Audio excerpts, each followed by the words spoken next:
the bath, and when the bath was over, they could only find 15 of them left. So we all know what she was doing in the bath. And here's the bathhouse just coming up in front of us here, just behind the traffic lights. Mary only went for a bath in there once or twice a year, whether she needed to or not. But you can see if you look into your right, the pinky coloured building. This used to be some of the servants' quarters of the palace as we go straight ahead at the roundabout, now converted into apartments which can be rented out to the general public.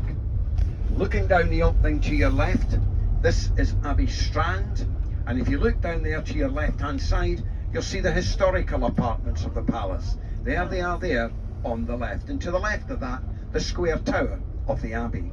On the left, we've got the King's Gallery and the Palace Shop, all part of a visit to the palace when it is open, which it is at this moment in time. As we go round the next corner, again we're going to look into the left and we'll get a full frontage of the palace, with the 17th century tower on this side, the 16th century tower on the far side of the forecourt, and the 18th century buildings in between and behind the palace.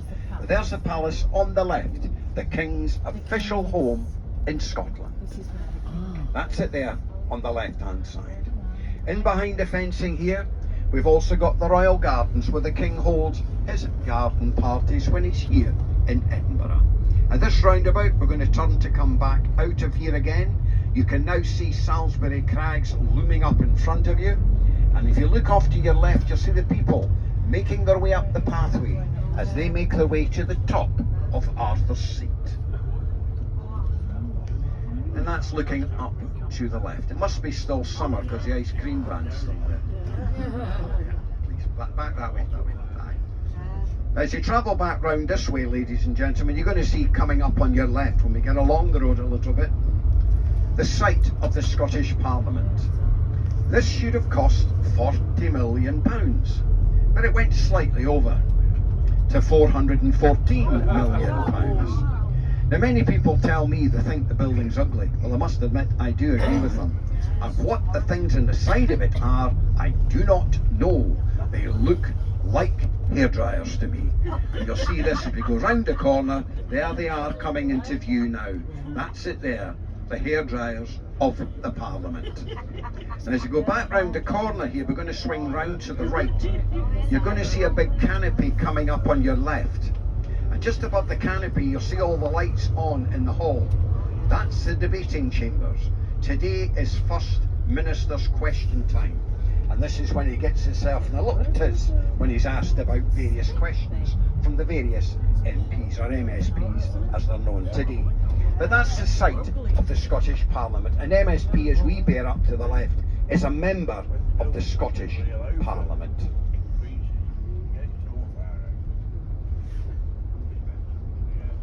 Now, this street we're going up now is the Royal Borough of the Canongate.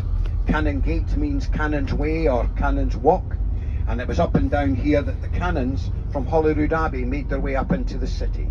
The word gate is spelt G-A-I-T, which means walk, not G-A-T-E, which means garden gate. Now, just coming up here on the left across this wall, you'll see a creamy coloured building.